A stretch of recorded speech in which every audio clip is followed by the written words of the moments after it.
Hello and welcome to the Wealthy Wellbeing Podcast, where we talk about all things health, fitness, real estate, and entrepreneurship.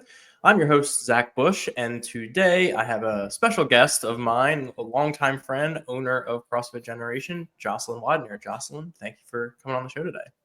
Thank you for asking me. It's my pleasure.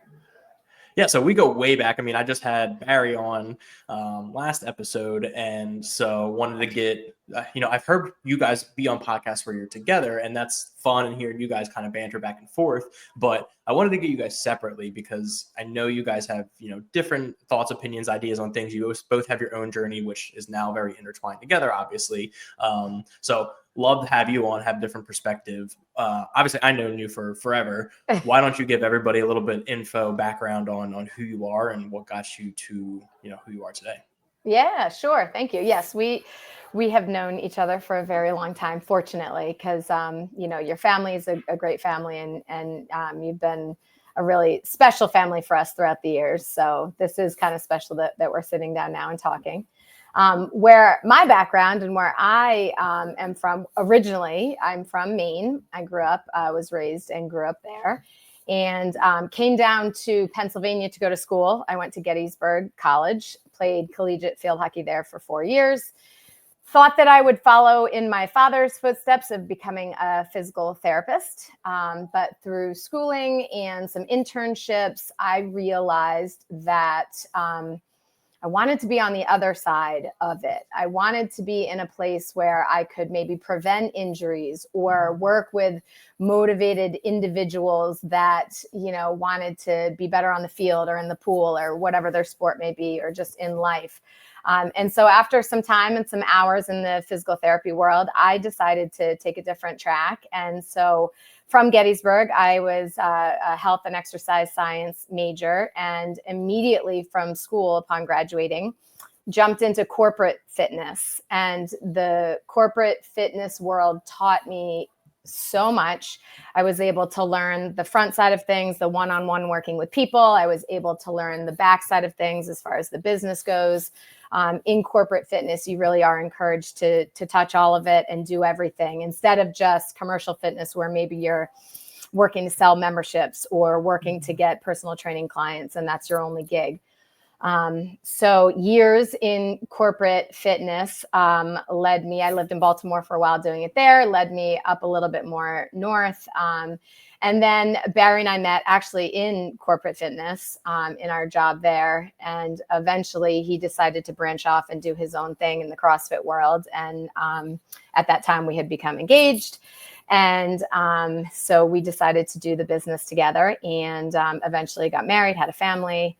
And it's CrossFit. It's where we landed. And it's been a 17-year business of ours from the time we started. And it's just where it's been for us. And the journey through the CrossFit world and owning a business and doing it personally has just really been an evolution. And it's just been a great, great thing for us and where we are today. So yeah, background, Gettysburg, loved my time there. Everyone's always like, Gettysburg, huh? I'm like, yep, out in the middle of nowhere in Gettysburg. And it was an awesome school. I would highly recommend to anyone that's thinking about schools or their kids going to school. And then, yeah, the journey just led me here to sitting in this. I'm actually at the gym right now. So sitting in the gym and talking to you. Yeah. So how did you find Gettysburg? What attracted you to that area? Yeah, all the way up in Maine, right? Yes. I knew I didn't want to go to Bowdoin, Bates, or Colby. And those are the liberal arts schools up in Maine. They're fantastic schools. I knew I wanted to get out of Maine. Nothing against Maine. I just know there's so much more to see and do. So I wanted to get out of Maine. I was serious about field hockey at the time, wanted a school that was going to be serious as well about it and competitive, but not Division I. And so I went to a school, a college counselor, and he took me through a list of questions and landed on this list of schools. Gettysburg was on it, and we took a trip, and I fell in love. And I actually fell in love with the field hockey coach, and everyone always warns me not to go to a school based on a coach. And I was like, but no, I love Gettysburg, and I love this coach. And sure enough, after my freshman year, she took a different position and left the team. So then I was kind of eating that, but we got a new coach who I adored as well. And it was all good after that. So yeah, so I just field hockey really, and a good Division III school. Mm-hmm. How was balancing? So I played club soccer, but how was balancing like, field hockey and, even if it was Division III, it's still intensive, right? It doesn't take away from how much time you have to practice and all that stuff. How was balancing, school and field hockey and all the other stuff that goes on with college? Yeah, well, I know Division I, they basically tell you what to do, how to do it, and what classes to take and all the things. And so actually, Division III really put a lot of that on me.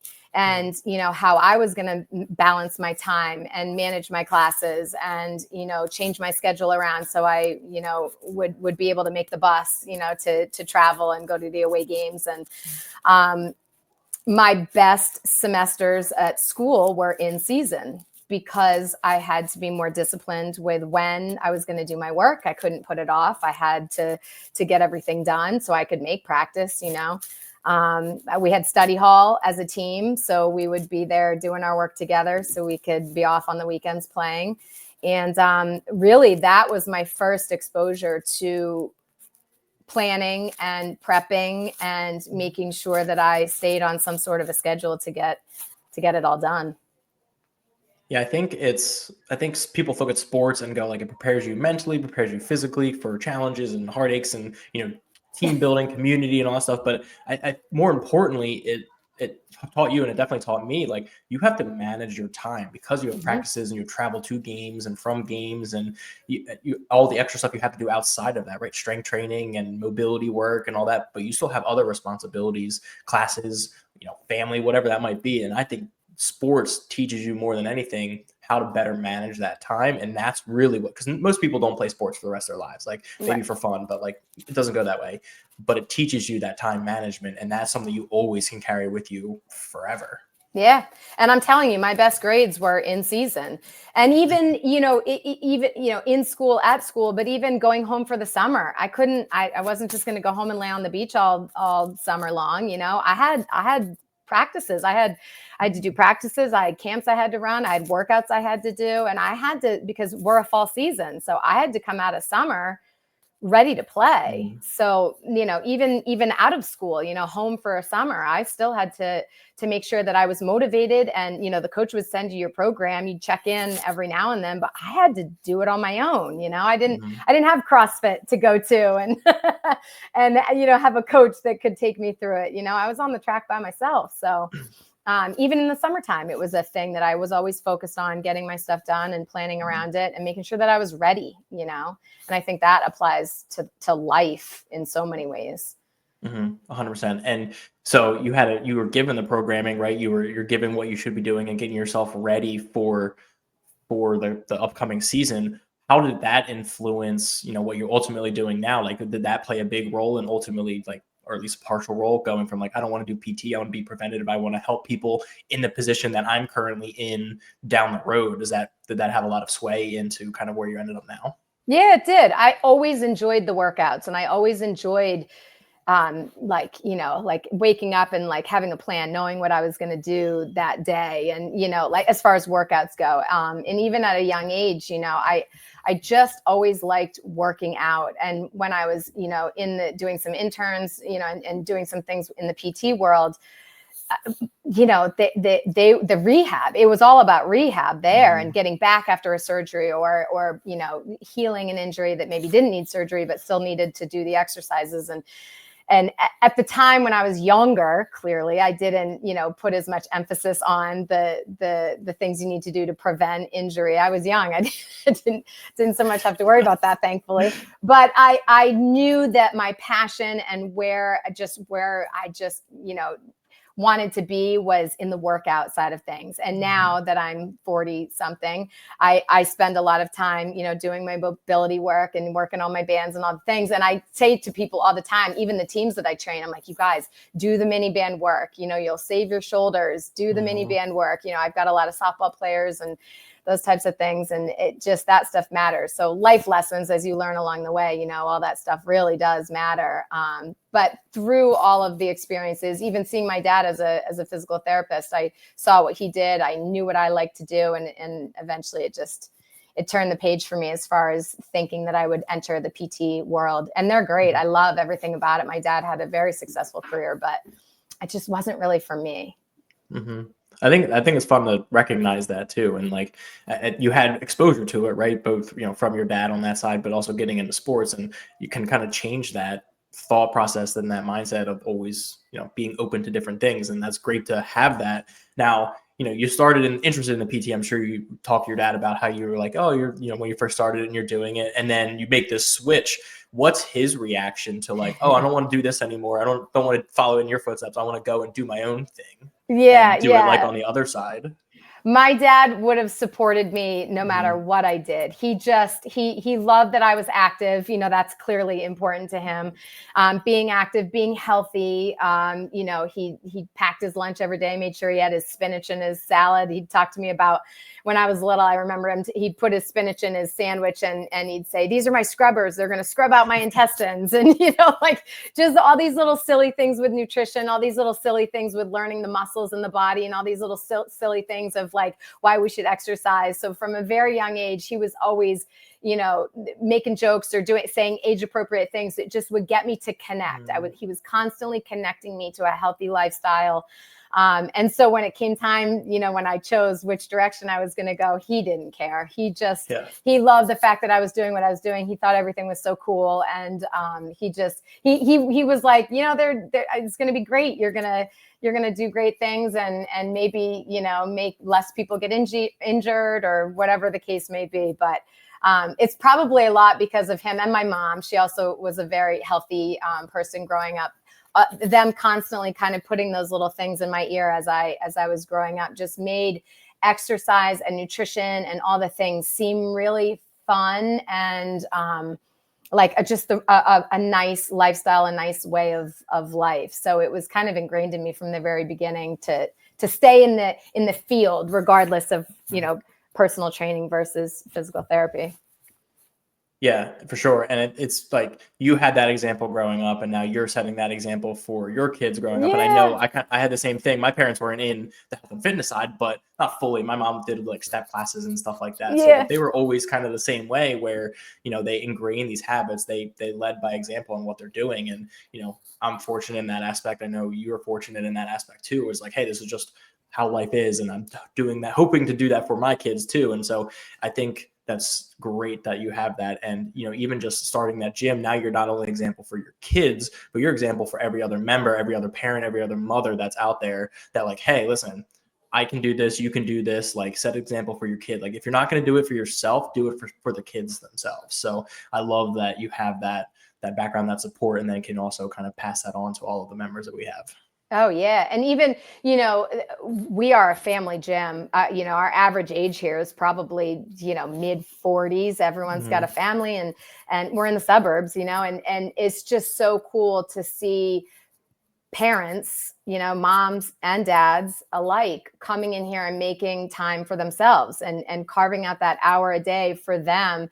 And, you know, I feel like I'm going off in a different direction, but even the compliments that we get or the people that talk about our gym, the thing that just hits home most for me and what people say about the space that we provide for people here is that it's their hour of their day where they don't have to think about the world outside of these walls, you know, and they can just be here for themselves and focus on themselves. And that hour of their day is so special. And it's just, I love when people say, you know, it's one thing when people lose a certain amount of body fat or they're able to run a marathon or whatever. But when they're able to, as a parent, set aside that time and even teach their kids, sometimes they'll bring their kids in with them and the kids sit and watch, you know, and I love that because it really is setting that example of, we're busy, we've got all these things going on, but I'm going to make time. I'm going to make an hour out of my day to do something for myself and to move and to prioritize the fitness side of things.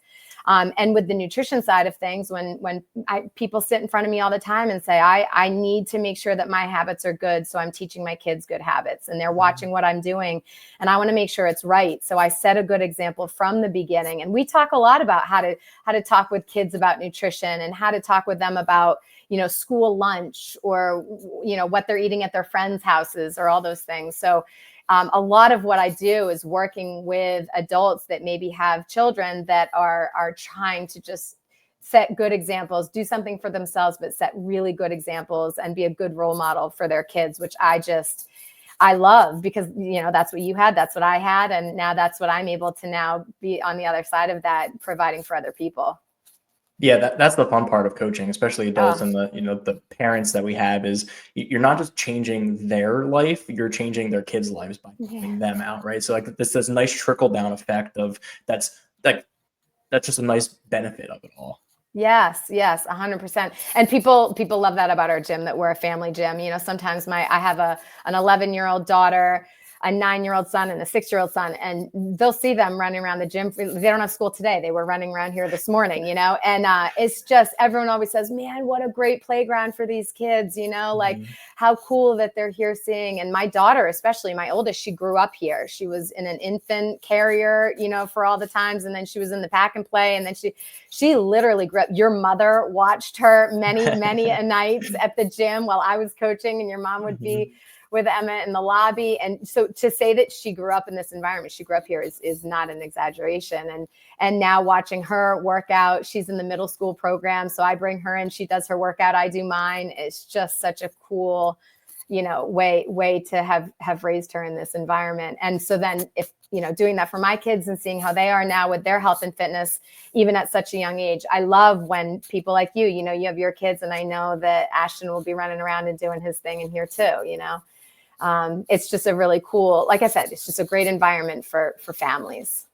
Yeah, it's super important to normalize fitness and health and nutrition. And because, you haven't, even if their kids don't want to work out, like having them come in, like you'll see kids come and hang out and they'll watch kind of from the background, but like seeing men, women, older, younger, all ages, all, all genders, everything, like they see everything. And it's just like, this is just normal. Like it's for women to be pushing themselves and lifting weights. Like it's not gonna make her big and bulky. Like this is just normal. This is good for them to see that like this is just normal. This is what we should be doing. And anybody and everybody can come in and do it, whether it's CrossFit or running or whatever. Like this can be normal, and it is normal. And it's something that everybody should do. Yeah, exactly right. It's, and that's it. And have a kid see, I'm a mom, so I kind of relate more to the mom side of things, but seeing, kids looking at their mom and being like, man, like my mom's strong, and it's just, and it's cool for my kids to see me in that environment and see, the things that I can do. And,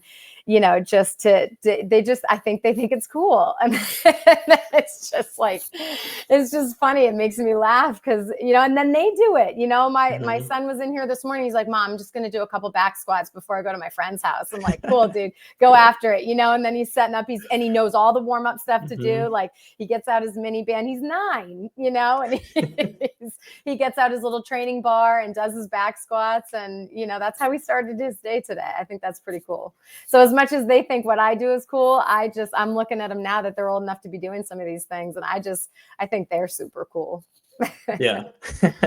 Yeah. It sets them up with confidence for sure. I mean, even, I didn't start lifting until I started with you guys, and that was like sophomore year of high school. So that was like 2009, maybe 2000, actually earlier than 2007. So, but I remember when I started and kept going through college, like I remember like soccer games, like after squatting up for a while and doing high box jumps and, lifting a bunch of weight, having the confidence, even though the person's, 20, 30 pounds heavier than me, they're, 6 or 7 inches taller than me, but like having that confidence when I have to jump up for a header or go one-on-one with somebody, like running with somebody, like I have more confidence now. I have the same ability that I did, but I have more confidence going into, an athletic event, but also just anywhere in general. Like I'm more confident in what I'm capable of both mentally and physically. We have a youth program here. And in the youth program, you talk about the things that parents will say to me once their kids are in the program. And I love hearing when the kids are stronger and they run faster and they do the things. But the things that just touch my heart the most are when parents will come to me and say the amount, one kid in particular, she said, I just couldn't get him out of his room. Like he would just play Nintendo all day or whatever the games are that, here I am dating myself, Nintendo. But, he'd be on video games and doing all the things. And she's like, now he's out of his room. He's, I see him in the hallways at school. When I pick him up, he is walking taller with more, you mentioned it, the swagger. He's like talking about his friends with what he's lifting. And he's just, so when we can take a child and give them confidence and give them a self-assuredness and create a space for them to just grow and become a different human at a middle school or a high school age, you felt it firsthand. I wish that I had done it when I was that age, but it's just an incredible thing. And when the parents come to us and say, my kid's different now because he has fitness in his life, or my kid, and my kid wants to try a new vegetable, or my kid's looking to do this, or the other day they were talking to me about protein, and how I need protein after I work out. And again, it's just another way for a parent and a child to bond. And it's another confidence booster to give the child. And, I think kids need that these days. I think they need different ways to just stimulate them and grow them as humans and mature them and all the things. And our youth program does that. We do elementary, middle, and high school ages together, in different classes. And when the parents come to me and say those things, it's just, it's why I do this. It's why I have a gym, and it's why we provide fitness and nutrition services for people, because we know what it's done for us. We know what it's done for everyone else. And if we could change one person, it would be worth it. And it's just the amount of people over the years it's just incredibly special to think about. Yeah, it's been fun to see it grow. I mean, back to the little gym next to the deli and smelling the vinegar and the sandwiches while you're working out. Well, even for you, Barry started with you. We went to Home Depot, bought a basketball, went to Home Depot, cut the top of it off, got a bunch of sand, filled it up from Home Depot, duct taped the thing around, and then gave it to you to use as a wall ball. It's it's grown so much, and it is cool to think about some of the things. It's a giggle to think about some of the things we did back then. And even me, when I first got in, I started personal training when I graduated. That was back in 2004. And, thinking back on what I was doing with some of my clients back then, and now fast forward 20 years, and what I'm doing now, I think, it's a laugh, but, I did what I knew to do back then. And, thankfully, I've grown and evolved and have continued my education throughout these 20 years. I'm constantly going to seminars and workshops and listening to podcasts, and I've got continuing education credits I need to get for my certifications. And so the learning process has continued over the past 20 years, and I'm doing things differently than I was back then. But at the same time, it's just the evolution of how it's gone, and what I was doing back then versus what I'm doing now. I'm proud of what I did back then and what I knew, and I was doing what I knew to do. But to think about what I'm doing now and how it's changed over the years, I think is also a pretty cool, evolution of my own personal training and what I'm doing with people now. It's more fun now, I have to say. I really think back then we had the machines and we had, cardio and machines, and we were doing stuff with dumbbells, but it was a lot of me standing next to someone while they worked out on machines. And it was kind of boring for me. And, for them, they were getting a great workout, but now the stuff that we do and how I can interact with clients and the different workouts that we're giving them, and CrossFit is to thank for a lot of that. But we're just doing different stuff, and it's way more fun, and getting kids involved more, and the functional fitness piece of all of this is here like it never has been before. So I have to say, 20 years later, I'm still loving what I'm doing. I'm loving the growth and the evolution of it all, and I'm still having a lot of fun. And that's the most important thing, right? If you're not having fun, it's going to be a drag, and it's going to reflect on how you're coaching and how you're running the business and all that. So I think it's important to continue having fun. And you mentioned things have changed and you've changed, right? So not only do the tools that we have access to and the information that we have access to change, right? It doesn't matter if you don't actively pursue learning those new changes as you grow. And I mean, I talked about the story last week with that basketball full of sand where I'm doing wall balls at my elementary school that is now a bunch of houses because they tore it down, and getting, looking up at it and getting sand in your eyes, you're trying to catch it, and it's like doing box jumps on a bench. And as a person, I've grown from that too, right? Obviously I've gotten stronger, I've gotten faster, I'm in the best shape of my life now, but things grow and change, and you guys keep up with it, and that's why the gym is so successful, and that's why it's such a good place for people. But going back to like the kids classes and the adult classes that you've expanded to, the two-parter. First one is like for an adult, on the adult side, like they're thinking about getting involved, or they want to be that person that sets the example for their kids. Like, what's one thing that you can like recommend for them to kind of get started in this, whether it's health or fitness or nutrition or anything. And then kind of the second part of that is, maybe they're fine, but they want to get their kid going, and kind of talking on each one of those situations. Yeah, I think, and I say this to anyone in any situation, it's start where you are. So, you're a parent and you have a kid that's, in elementary school, and you want to start working out to set a good example for this, young child who's looking at you as a role model. And don't just jump into CrossFit, or anything, you shouldn't just jump into rock climbing or, whatever it is.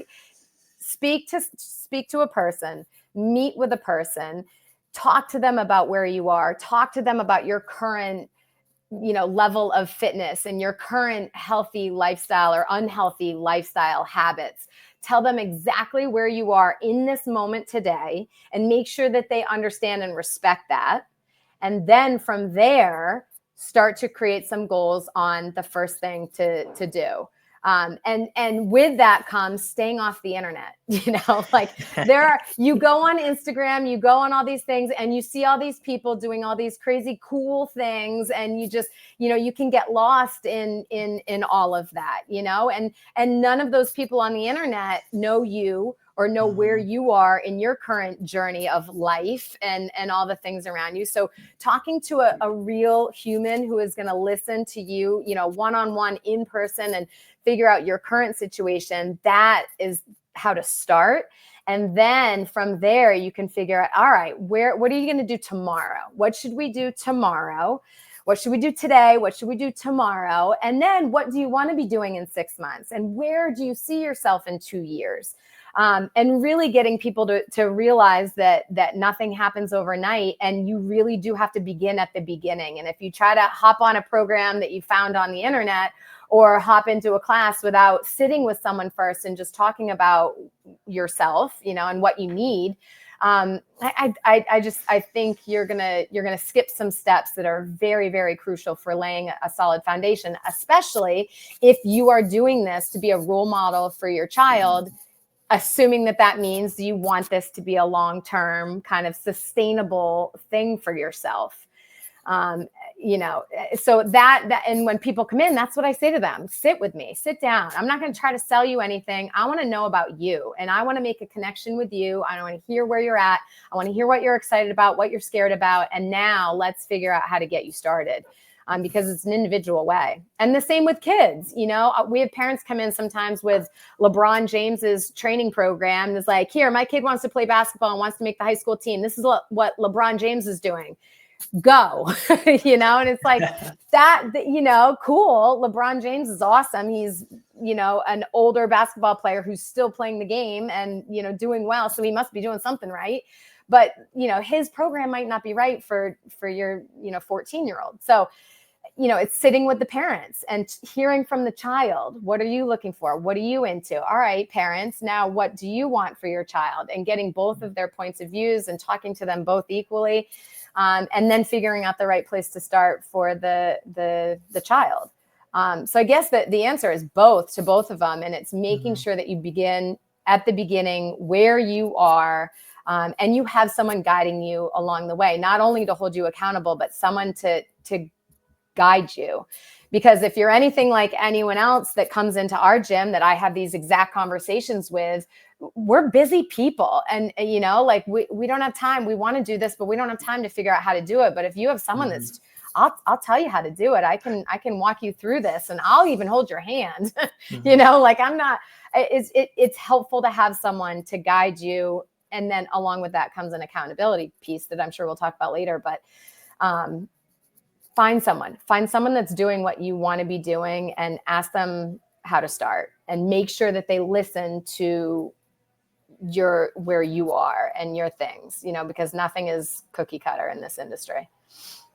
Yeah, and that's why our gym is so great, is because like you said, I'm not trying to sell you memberships. Like I think after our conversation, you should go to find a running club and do running, because that you talked about running 7 times and how you ran marathons before kids, and like it's like, well, unless you want to like purposefully lift to help with your running, like go find a running club. Like this isn't like right now, this is not the place for you. Like you just need to get back into running. So it's like, I love that you said that, and like Barry said something very similar, where it's like, let's have a conversation first. Let's figure out where you are. Let's come up with a game plan and what's best for you, because CrossFit's not for everybody. As much as I love it, as much as I know you love it, and as, you know, great of a program I think it is for the reasons you talked about, community and accountability and all that, like it's not right for everybody, and that's totally fine. Yeah, it totally is. I mean, even our gym, you know, in the summertime, it is very hot in there, and that's uncomfortable for some people.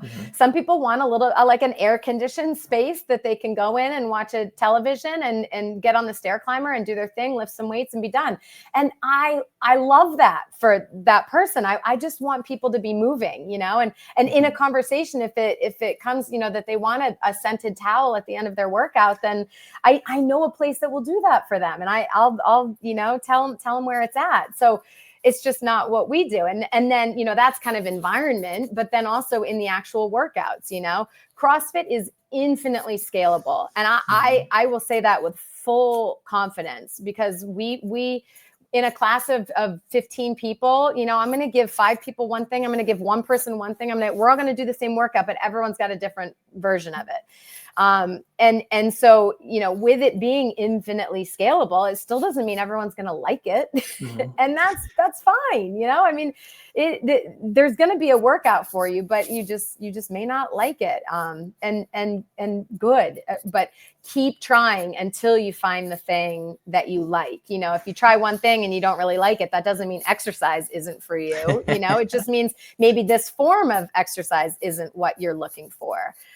So just keep trying, you know. I think that's a life thing, you know, but it could also be fitness as well. Just keep looking for it. And if it's not here, if it's not CrossFit, then find something, because we just need to be moving. Yeah, that's always what I said to Caitlin too. And, you know, she was at CrossFit Newtown when we met. And so when she finally moved in with me, she came to CrossFit Generation. And, you know, for her, like, she had her friend group there, and now coming over, for her, it was always my gym. And so like she had that mental block for a while. And I was like, if you don't want to come, or if coming to our gym or my gym is going to keep you from going there, then that's fine, but you need to do something. Like, you just need to be active. So she, you know, she would try her own thing, whether it was Planet Fitness or one of the athletic clubs nearby. And she ultimately, once it took some time to, like, now she has her own friend group, right? We have our own friend group here. And so it's just like, she did go out and try those other things and eventually came back to it for the same reasons that I love it. Because our closest friends are there now. So she works out with them. So I love that. Just going out and, like, hey, it doesn't have to be CrossFit. I don't care. I love CrossFit for a reason, but you don't have to either. Like, I'm not going to push it on you. Whatever is going to get you moving. And that speaks to Newtown too, and a lot of the other really, like, long-standing quality gyms in our area, is that no one wants to leave them. And if they have to move, or their job changes, or, I mean, what other, like, it's an incredibly special environment where you get sad if you have to move or leave, or something happens and you have to leave your gym, you know, because your gym is where your people are. And you're surrounded by like-minded people who have similar interests. And it doesn't matter what, you know, goes on outside the gym. When you come in these doors, like, I don't care what your job is, what your thoughts are, or any worldly issues or whatever. It's just, we're all in here, and fitness is uniting everyone, and the relationships that come out of it it, the friendships that come out of it, the friend groups that come out of it. It's just, I don't know anything else like it, but I get, the sadness of having to leave your CrossFit gym, because they're your family. You spend a lot of time with them, and a lot happens in these walls, and I get it, but that's special. That doesn't happen everywhere. And I think that speaks to, the special gyms and the CrossFit gyms that have stood the test of time and are still around. There's something special in all of them, and people feel that.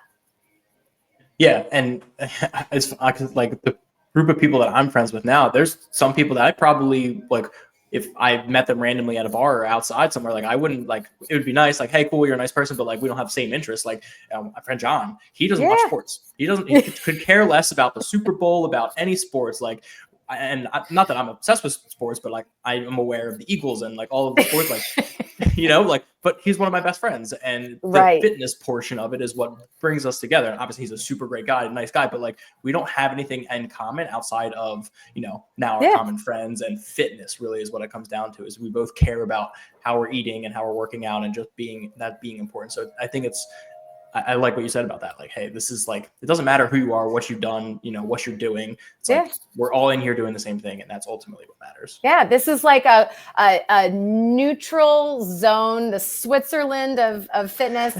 And you just come in and you work out, and nothing else matters. And everyone's in here for that 1 hour of a break from all that noise, and so it does come. We talk all the time, Barry and I talk all the time about our team of coaches that we have, you being one of them, and how you create an environment where that's the case. You create that safe environment for people where it is a neutral zone, and we're just going to laugh and make jokes and work out and high five each other, and just be, again, that hour of your day that you can just be you and just not worry about anything else. And I think because of that, it just creates that environment that people don't want to leave, and is just so successful and unites people like you and John, who maybe it's not like you would have met at a Eagles game tailgating, Right.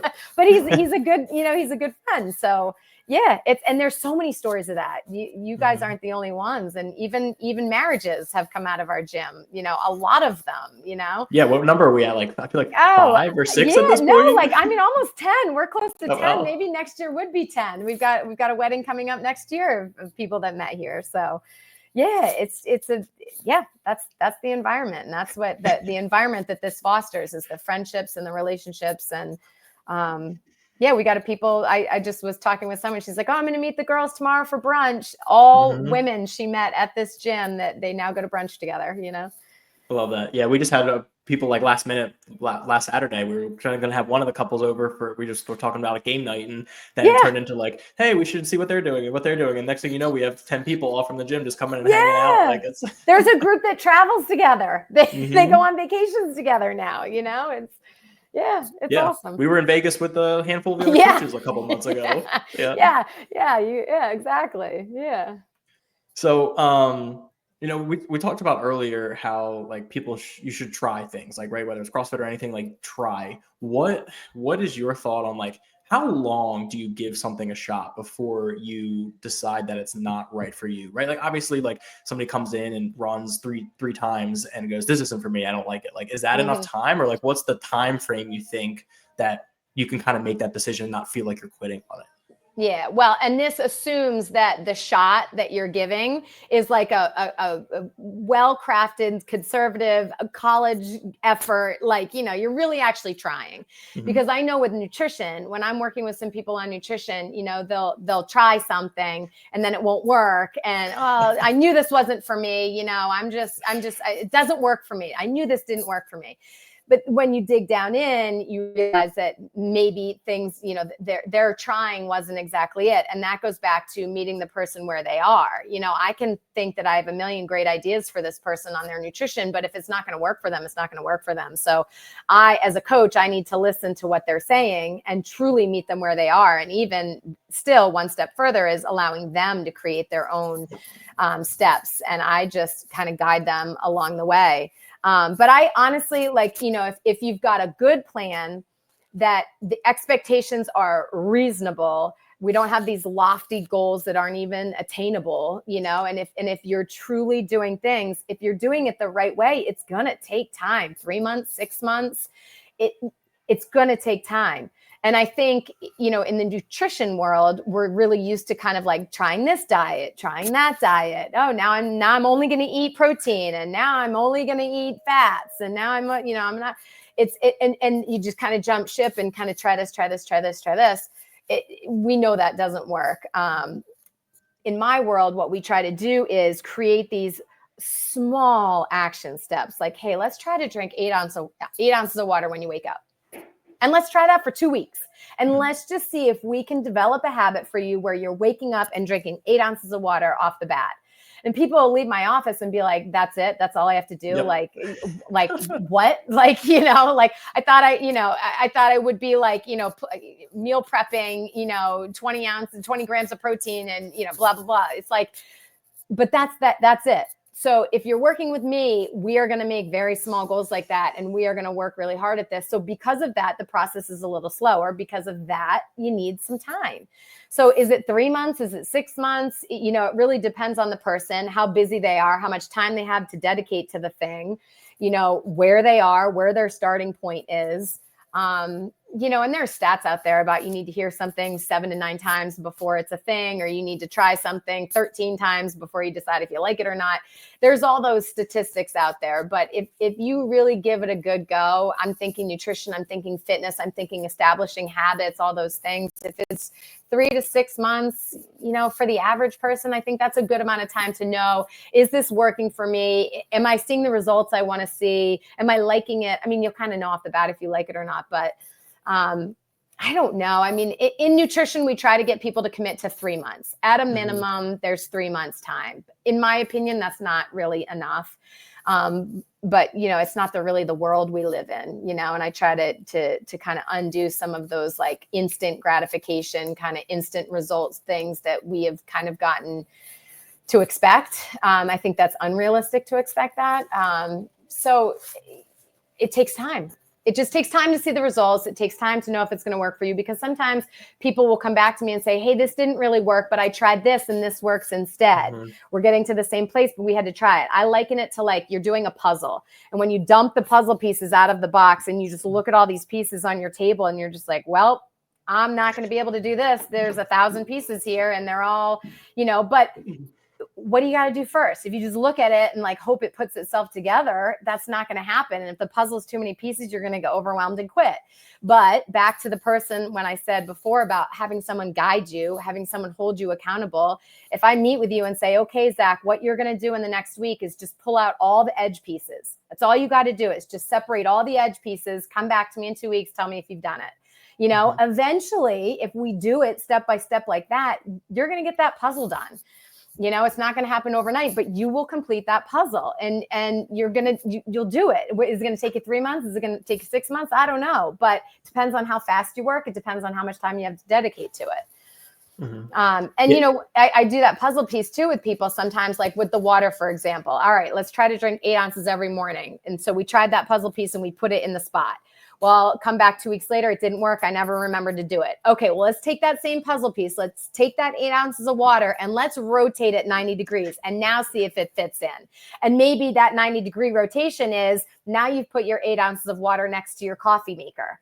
And so you don't do it right when you wake up, but by the time you get to making your coffee, you see that 8 ounces there and you're like, oh yeah, I got to drink my 8 ounces of water as I'm making my coffee. And so boom, maybe we found the place where that puzzle piece fits. And that's all we try to do is just keep working these puzzle pieces and keep, seeing the vision, seeing the ultimate goal and working our way towards there. Yeah. It's, you mentioned earlier the, stay offline because there's so many different things to compare yourself to, so many different diets to jump into. And I think that part of the problem is people are looking for the, just give me step-by-step on what to do, right? Like we all know what to do to be healthy. We all know we need to drink water, get enough sleep, exercise, eat well. And that looks different for everybody and people have different challenges. So I think it's I wish I could just say, hey, here's step 1 to 12, start with this and just work your way through it, and you're going to see success. Like, they could do it that way, but the problem is someone might struggle with step 1 and someone might struggle with step 7. So it's like they'll get stuck at different points, and having somebody to help guide you. And I want to highlight what you said too about like letting them decide or come up with some ideas. Like, it's not just as a coach, you feel like you need to tell somebody what to do and how to do it, right? When it comes to movement, maybe, but when it comes to something like that, that's so different for everybody, that they can come up with an idea because it's going to be something that they know they can do or something they know about themselves that maybe we don't know yet. So it's exactly it. Hard. Yeah. It's hard to. And I tell people when I work with you, especially with nutrition, I'm not going to tell you what to do. You need to come to these meetings prepared with questions for me. We can talk all about all the things that are going well, what challenges you're having. But at the end of the day, you got to decide where that 8 ounces of water belongs. Is it at your nightstand? I don't know that about you. I had a woman once who had a full basement full of equipment, and she could never get herself to work out down there, but she also didn't have a gym membership and she didn't want one. So we were struggling to figure out how to get her into that basement. I had 6 ideas that were genius. I just knew what was going to work for her, So I gave her all the 6 ideas. None of them worked. Turns out they weren't genius because they weren't. She came back to me and she said, you know what? I painted the walls down there. And I was like, huh? She goes, I painted the walls. I realized that it was because I hated the color of the walls. The space didn't make me happy. All I had to do was paint the walls, and now I'm down there every day. Zach, I never would have thought to tell her to paint the walls of her basement, right? I would have thought of everything else but that. And that's the point, is that I could think I have 6 of the greatest ideas in the world, but this isn't my journey, and I'm not her, and I'm not there in that basement with her. And she was the one that thought of the thing that got her down there. And I just kind of helped guide her to that place by asking questions and figuring, out what it exactly was about why she couldn't get herself down there to work out. So it proves the point of, we're there to guide, we're there to hold. I am there as a guide and an accountability partner, and to educate and give resources and do all the things.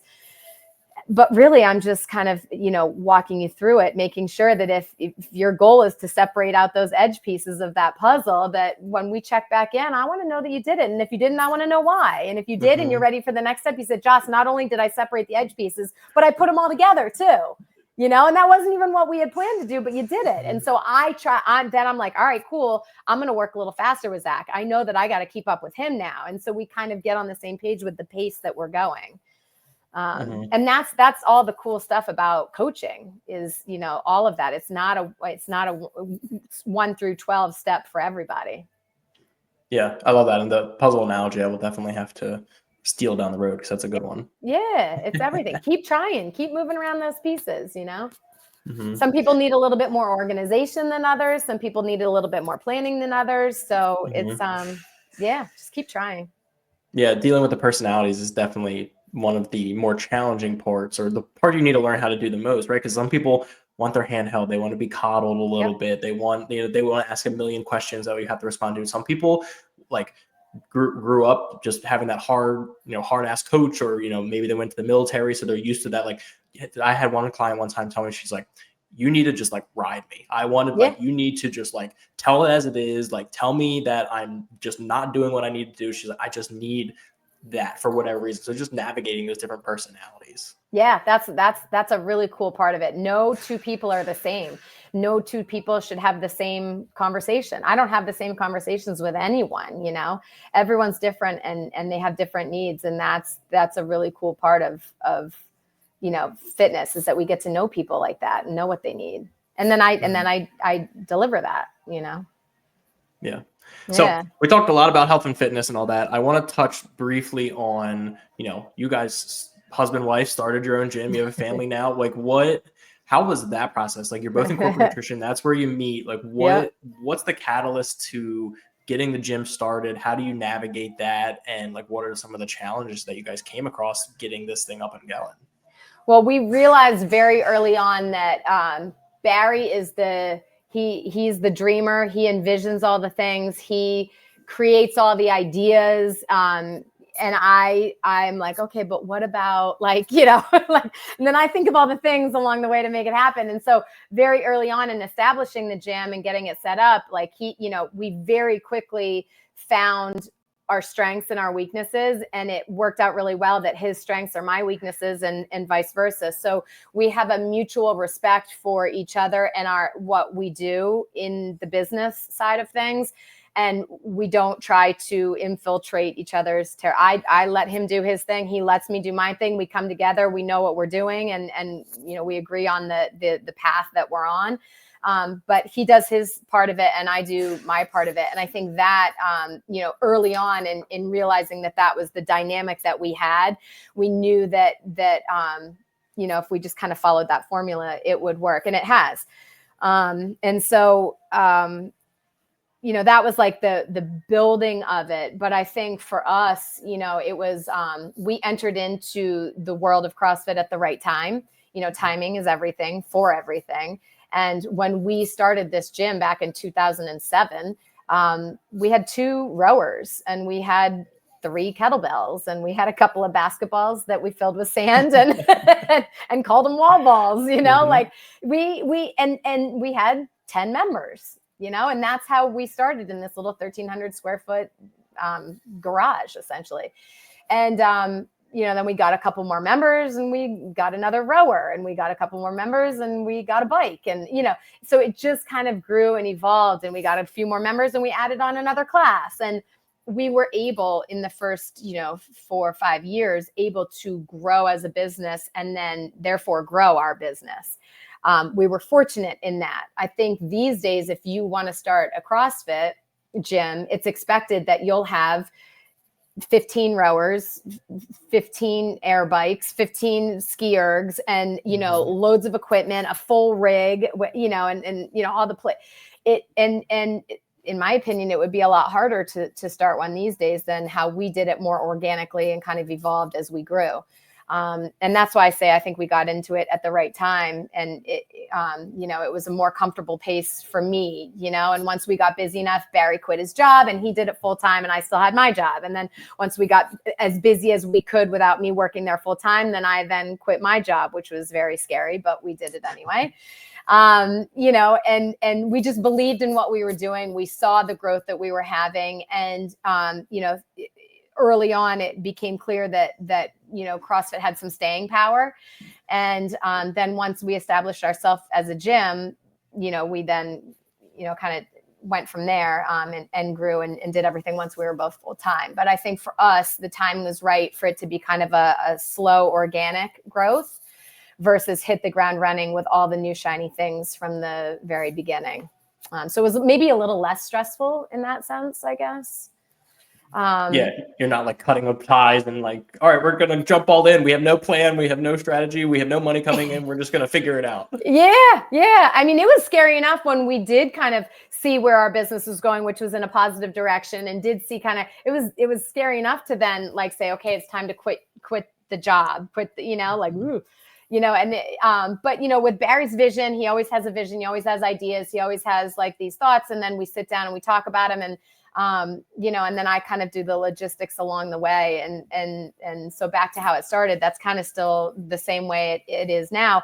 And on top of that, the reason we are so successful is, as we mentioned, we do now have a family, but we have an incredible team that, are all people that have just been members with us forever and are kind of, homegrown, wonderfully amazing human beings that know kind of the vibe of our gym and the atmosphere that we provide. And they do the same thing. So we're at the point now where, we can go take a family trip, or we can leave for the weekend, or we can be at the soccer field, or whatever we need to do. And our gym is a well-oiled machine because of the 10 people that we have, coaching for us. And that took a long time to get there. But, the past 10 years we've been there, and, maybe 7 years to grow it, 10 years to have it as it is. And we're still growing, of course, but it's because of our team now that we're able to have the family and live the family life and be there at the school, volunteering for our kids at our kids' classrooms and doing all the things. because we have I can't say it enough, an amazing group of trusted people that we just kind of hand over our first baby. The gym is our first baby, and we just hand it over to them, and we know that it's in good hands when we're not there. And that's the reason why, the family dynamic is now there and so strong, is because of our team of people.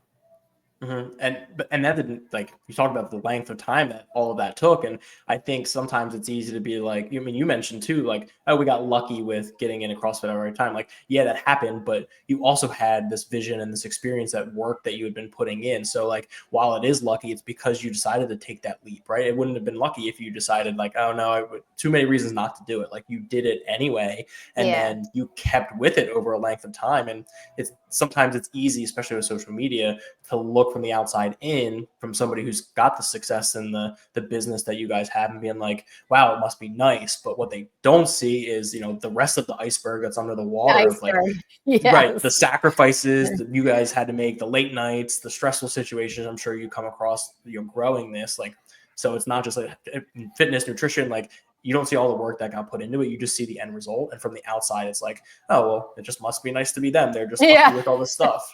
Yeah, exactly. It's the same reason why the before and after weight loss pictures, you see the before and then they're standing there after with their, their old pants. And, it's just, I mean, great that they had that journey and great that they had that success. But if I'm sitting at my house just looking on the internet and seeing all these people with these pictures of all their successes, like, it doesn't help me. Maybe it motivates me to start, but I don't know truly the work that it's going to take. Yeah. And 17 years of business, we're still growing, we're still learning, we're still doing all the things, but we're still boots on the ground. We're not owners that just kind of are like, we're boots on the ground. I had 2 personal training clients before this meeting, we're still doing it. And while we can step away because of our team, we're still there and we're still putting in the time. Truthfully, in our business, it's the people. It's the connection that you make with the people. And if I've learned anything over these years, the genuine organic relationships that you foster in this, and the people, the connection.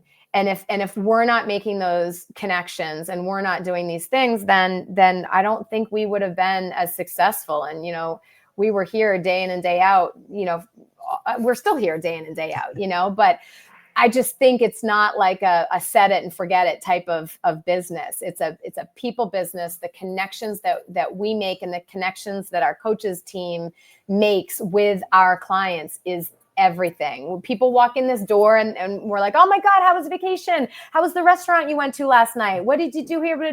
And it's just, and that's the conversations that happen, but that's just part of why this is successful, is that I do care about what they had last night at the restaurant and how their vacation was. And one woman, her daughter just got married, and I sat and she told me all about the wedding. We looked at all the pictures, and I genuinely love those moments. And I think that's why I'm in the right industry. And I'm not in, maybe like commercial fitness or anything like that, because I just genuinely care about people, and I care that they're doing well. And I think, Barry does too. And all of our coaches do. And that's why people keep coming back. They look forward to that. And I think if those connections weren't there with the people that are within our walls, we wouldn't be as successful. It doesn't matter how much shiny equipment we have or how many certifications we have on the wall, or, that doesn't, in what we do, we've found that matters. You need the certifications, you need equipment that is functioning at a high level, but it's the connections and people just, they want to be heard, they want to be validated, and you have to care. You just have to care. Yeah, it's people business. People can feel that genuine interest in them, right? Like you can fake it for so long, but eventually it's going to come up where it's just like they're just a line item on a spreadsheet. Right? Yeah, exactly. Yeah, and I don't do spreadsheets. No. So, I mean, you talked about too, like it's a people business and the length of time that it's being your first baby. So let's like, you're, a wife, Barry's the co-owner, your husband, like you have kids now. How do you balance being wearing all of those hats? Like, what does that look like now? And I'm sure you've learned a bunch over the past, 11 years being a parent as well. Yeah. I'll tell you, like, we're being real. It's a struggle. It's just not easy. It's not easy to own a business that you still work in, have 3 kids with all their activities, try to make time for a date night, and in the date night, not talk about work, right? Like there's other things that we could be talking about. So it's a struggle. It's not, and mom guilt, parent guilt, dad guilt, whatever it is. Like when I'm at the gym, like my kids are off from school today, so, and I'm here working and I'm always like, oh man, like, should I be at home with my kids? Like there's always that like guilt of like, when I'm at the, working, maybe I should be home. If I'm at home, maybe I should be working. And, but for me, I knew that I would be a better mother if I also had a job to go to that could, I could have that side of things as well. So for me, it wasn't just about being a full-time mom or a full-time, corporate America worker. I had to have a balance. And so for me, owning this gym and creating my own schedule, I can have that balance. So I'm fortunate in that, because I do have that mom guilt of not being with the kids all the time or feeling like I need to do more for the business. So for me, the thing that allows me to feel kind of balanced and not like stressed out all the time is planning. I sit with my calendar every Sunday and I look at all of the things on my calendar, and and actually what I do is, there's this dentist appointment, this thing, there's the non-negotiables, the thing that we have to do. There's, my work schedule. I volunteer at the kids' school every Monday in the middle of the day. So that's there. Those are kind of like the non-negotiables things I have to do. And then I put in my workouts because they're like my second tier, so I'm going to work out here, I'm going to work out there. And I add the workouts in throughout the week. And then I sit there and do any of the extra stuff like, oh, I got to run to Target to get this for, whatever. And then all that goes in there. And then I have lists every day. I have on Monday, it's my to-do. It's a section of my calendar and it's all the things that I want to get done in the week. And then I break it down into like prioritizing. So then throughout the week, I just kind of move it across my calendar as I go. By the end of the week, hopefully it's all done. But if not, I have to write things down. I have to schedule things out, and I have to triage basically, the things that, and where they're a priority. And I have to acknowledge and be real with myself that if it's not enough of a priority to get done throughout the week, I can't be mad at the end of the week if it's not done, because it's not that I didn't have time. It's that I didn't prioritize it. And I stress that. I stress that a lot with my nutrition people, specifically my nutrition clients, that it might not be that you didn't have time, it's that it wasn't a priority, And so we all have choices that we make throughout the day. And, there's a lot of other things I could have done in this hour, but my priority was doing this with you because I care about this, and I wanted to get this done. And so it went in, and it was a non-negotiable for the week, but we have to prioritize, and we have to do that. And for me, so I can make sure I balance everything, it's a Sunday sit down. I look at my calendar for the week and I write it all down and input it into my days and the hours that I plan on doing things. And it's a little neurotic because it's all color coded and it's very detailed, makes Barry's brain explode, but I know myself and how I function, and that's what it takes. And the other thing I did too was I sat down heading into this school year. Last school year was a little crazy with everyone. This school year, I sat down and I let go of a lot of things. I let go of, I always plan this 5K for the township. I'm not doing it this year, and I'm always there's a lot of things that I would do, and I let them go because, they didn't give me happiness. They didn't give me joy. They were busy work. And it felt weird doing that because I'm such a people pleaser and want to say yes to everyone. But I can tell you right now, like this year in particular is going a lot smoother because of it. And so I could either, talk all the time about how busy I am, or I could do something about it. And so I did something about it this year, and I'm very organized with how I schedule things. And it's got a different vibe. I'm less stressed for sure. I love the tiered approach where it's just like, hey, let's just list everything that we know we need to do this week and then prioritize. Like you said, like, I didn't have time excuse. I don't love that, because it's like, no, you just didn't want to do it, or it wasn't important to you. And that's okay. That's Like, no judgment. okay. Yeah. None. Exactly. It's okay. It just wasn't a priority for you. And because of that, you can't beat yourself up that you didn't do it, or that it didn't get done. And I think it's a freeing feeling to kind of take on that approach too. Yeah. And because you've been so organized with it, and, kind of keeping track of it, what you went through last year, what stuff you did and didn't do. And sometimes it's just as important to be able to say no to things as it is to be able to say yes, right? Like, it's more important, if anything, to say no, because, hey, this isn't in line with my values, or doesn't align with what I want to spend my time on, or doesn't align with XYZ. It doesn't matter what or why, but it's like, it doesn't work for me. And now I have to say no to a lot of things, but now I can say, like, hell yes to things that I really actually want to do. Yeah. It took me like 20 years to fully subscribe to that concept. Yeah. But here I am. See, never stop growing, right? Yeah. You always, never stop. And if something's not working, you have to make a change, and it took me a long, long time to kind of, adapt to that concept. But I'm now, and it's everything's going a lot more smoothly, really. Yeah. Showing that it works, right? It just takes time sometimes, and that's all right. Yeah, exactly. Well, Jocelyn, thank you so much for coming on. I will have to have both you and Barry on again down the road. I think, we can talk for hours on all these different things. Thank you for spending the time. What I'll do is I will, any information, CFG, anything like that, I'll get that from you. We'll put it in the show notes. That way people can reach out if they're, thinking about doing, coming and doing nutrition coaching, or want a class or anything like that. Just, but yeah, I appreciate your time. Absolutely. I'm open to all of that. Yeah. Thank you very much, Zach. Appreciate your time. Awesome. Thanks. You're welcome.